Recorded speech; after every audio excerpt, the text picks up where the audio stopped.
looking at is the kind of breakdown of the UK. For us, I think in Northern Ireland, it's even more pertinent because we have Brexit looming. Yeah, I'm going to be really honest about this. I can see it all around me. Our arts community is decimated here in Northern Ireland.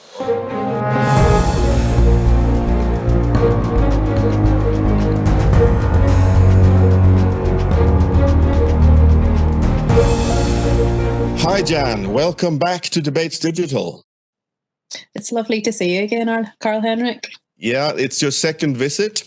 And last time we talked earlier this summer, you talked about people in Belfast being subject to the pretty harsh regulations of the UK, while at the same time being more on par with the Republic of Ireland when it comes to coronavirus infections and so on. Mm-hmm. Things have changed a little bit since then. Right now, Belfast are among the highest when it comes to infection rates in the UK, and you are now basically in a lockdown. Yeah. Has this somehow influenced these questions of identity and political allegiances that you addressed when we talked last time? Yeah, there's so much to say about this, Carl Henrik. I guess very, very quickly, what we're looking at is the kind of breakdown of the UK. So it's not just Northern Ireland. It's been local governments across the UK taking control back from Westminster. So been a very, very strong presence from Nicola Sturgeon in Scotland of taking control and saying, like, yes, we're listening to what Boris Johnson's saying, but we're making our own decisions here in Scotland, and very similarly now in Wales. In Northern Ireland here, we have made decisions which are different from what's going on in Westminster. So we moved into lockdown last Friday. I think, to be honest, it was quite sensible. We take a week off for our children at school this week for the half-term break. So it was decided that would be extended to 2 weeks. So the schools are off for 2 weeks. Everything is shut down for 4 to 6 weeks. The restaurants, the coffee shops and things. But we're trying very much to play with minimum disruption for maximum impact, because our COVID numbers are very scary right now. And it's been interesting because as soon as we did that, Wales followed quite quickly. So I think it's so interesting to watch Johnson almost losing control of his country, because even in the last week, we've seen places like Manchester and individual parts of England going against Westminster legislation and standing up to him. So, yeah, very, very strange, interesting times in the UK. But the atmosphere in Belfast is similar to the one in Wales or in Scotland, you would say, meaning confirming this kind of disintegration mode that the UK is in at the moment. Yeah, I think so. And for us, I think in Northern Ireland, it's even more pertinent because we have Brexit looming, and there's been so much talk in the last 3 to 4 months of borders and the potential of a united Ireland looming again on the other side of Brexit, and whether we need to revisit that decision. I also think geographically, where Northern Ireland is placed on a separate island to the rest of the UK, that really impacts how we see things and how we view things here as well. So a lot of us have more contact physically, obviously not at the minute, but usually we'd have more physical contact with friends and family in the south of Ireland than we would in mainland UK. And so there's been a very close watch of what's going on in the Republic of Ireland. And questions around, should we be more closely aligned with Dublin than London? It's a really interesting time politically. We've actually noticed in the north in the last few weeks the lines being drawn more around those traditional binary unionist versus nationalist questions. So there was a bit of a stalemate at Stormont last week when they were trying to decide about putting the lockdown in place. And of course, the nationalists disagreed with the unionists. And then we had a DUP councillor who pointed out that there were many more cases of COVID in nationalist areas than unionist areas. So a lot of kind of name point calling and that kind of conflict that we're used to in Northern Ireland, where the two sides seem it seems difficult for them to see eye to eye. And as I'd said the last time we talked, it had been really refreshing at the beginning of COVID to feel like we were presenting much more of a united front. But the binaryisms are starting to kind of seep up again. And as you say, I mean, Brexit is not far away now. The 1st of January will be the date when it's done, as the saying goes in London. I recently read a forecast by the Danske Bank on Northern Ireland recovery after the COVID crisis. And it said that hospitality decrease, the decrease in hospitality would be around 37-38%. But just after that came the arts and entertainment with almost 30% decline in this year, 2020. Do you feel that as a writer? Do you feel that as someone living in Belfast?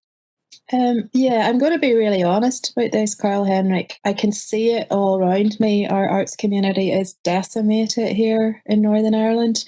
Yesterday, we finally got the first bailout, the first economic bailout for freelance artists, finally trickled down in October. And we've been petitioning for that since March. So a lot of my friends they're literally at the stage of, turning to food banks and things to be able to survive, which is horrific to watch. I'm going to be really honest and say I have been okay personally. And I think there are sectors within the arts that are much, will find it much easier to transfer into this new world. So literature has gone online and transferred quite easily. And it has actually opened up opportunities for me as things move online. I've been able to do readings and events across the world that probably they wouldn't have paid for my flights to come out, but they're happy to involve me in a conference or a festival. My friends and my colleagues in theatre and music and dance, it just doesn't transfer online in the same way.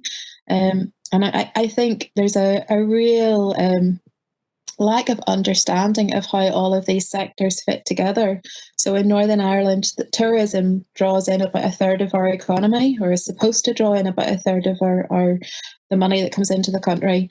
And a lot of that relies upon an arts offer. Why would people come here if there weren't theatres and art galleries and music? They associate Ireland with theatre and live music, and if we don't support one sector, the other sector is going to flounder as well. So I'm not seeing this big picture thinking of how everything kind of locks together. Is there a difference there between Dublin and Belfast when it comes to support for artists or writers, for example? I think that in the Republic of Ireland, they were a little quicker to offer support for their artists. Now, it's hard to explain this in the context of Ireland, but or Northern Ireland, the money was there. A lot of getting it to trickle down from Stormont to the actual artists is because the bureaucracy of Northern Ireland doesn't work very well. So all of those kind of tensions and squabbles that happen in Stormont on a daily basis, they kind of create a filter that means change does not happen quickly, and the money just didn't filter down. But there was a desire there, I think, from quite early in the process that the arts should be supported in Northern Ireland. In the south, they were just able to mechanise that a lot quicker and get the support to their artists. I think they're also starting to really struggle too.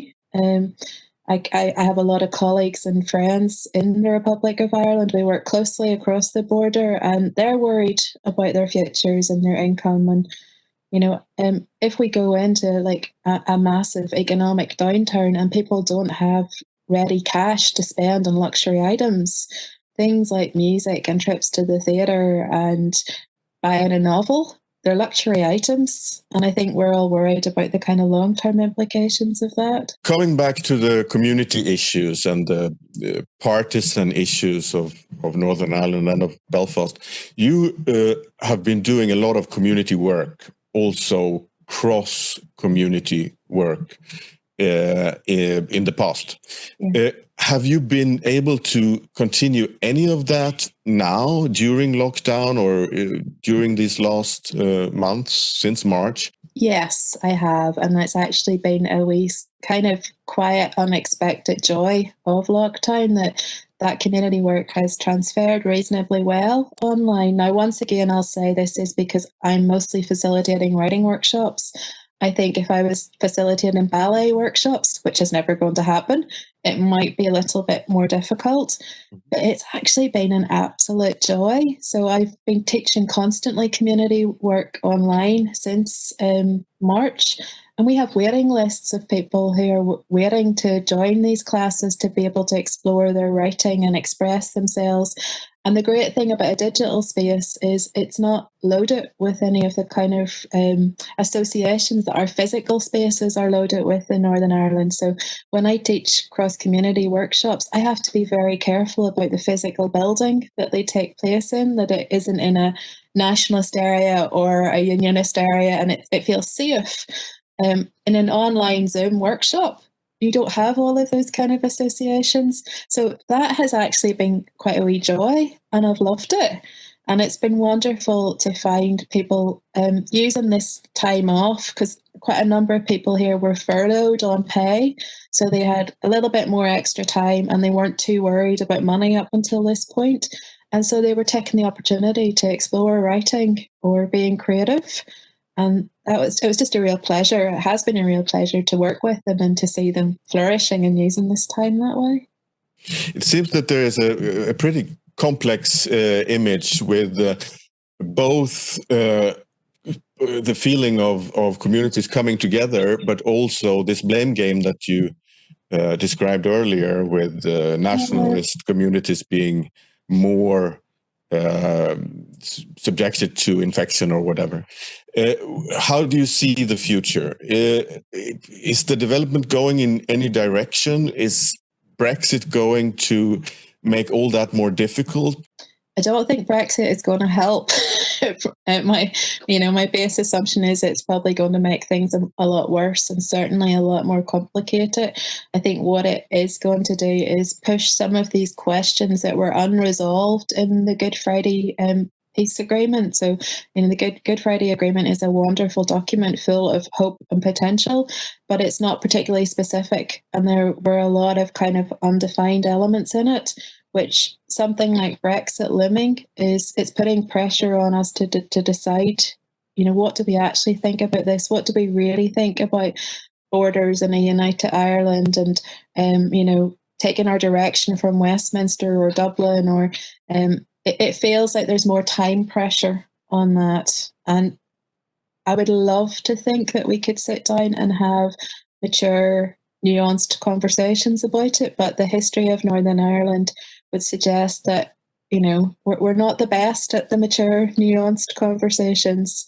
I was chatting to a friend yesterday and I used the phrase, that Stormont kind of often feels like a kind of glass ceiling of incompetency. That you can have all of this fantastic groundswell in Northern Ireland of, community arts and people coming together and cross-community projects and potential and hope. And at the minute, I'm working on a film documentary about a women's centre, which exists in a very working class part of Belfast to bring women together. And honestly, Carl Henrik, over the last 20 years, the change and the positivity that they have managed to create in their own little community is amazing. But if you don't have the leadership, which actually turns that into kind of policy change and big societal changes, it always feels like there's a glass ceiling there. So I really believe we need to look at a different kind of representation. We need politicians that are actually going to put their own agendas aside and think about what's best for Northern Ireland and the future of the young people that are coming behind us. What are you working on yourself at the moment? You said you're working on this film documentary, but are you writing as well? Yeah, I've been very fortunate. I haven't struggled too much with the writer's block. So my big project this year, which began in September, was I'm part of a research team at Queen's University here in Belfast, and we're looking at how dementia is depicted in literature. So I've been writing quite a bit academically from that, which is new for me. I'm not a big nonfiction writer, but have been really enjoying writing essays. And I'm also working on edits for 2 books, which are coming out next year. So I've got a short story collection coming out in about probably February time, and then a big novel about addressing kind of ideas of religion in the Protestant community, and particularly the rural Protestant community in Northern Ireland back in the 90s when the peace agreement was beginning to be put together. So that comes out next summer. And I don't love editing. I'd rather be doing the creative stuff, but it's a necessary evil. So I'm mostly working on that at the minute. I look very much forward to reading that, as I enjoyed reading The Firestarters that gave you the European Union Prize for Literature for Ireland, actually, your last novel. Thank you so much for talking to us today, Jan, and I hope that we get the opportunity to meet in person soon. Yeah, very soon. Thank you, Carl Henrik. Thank you.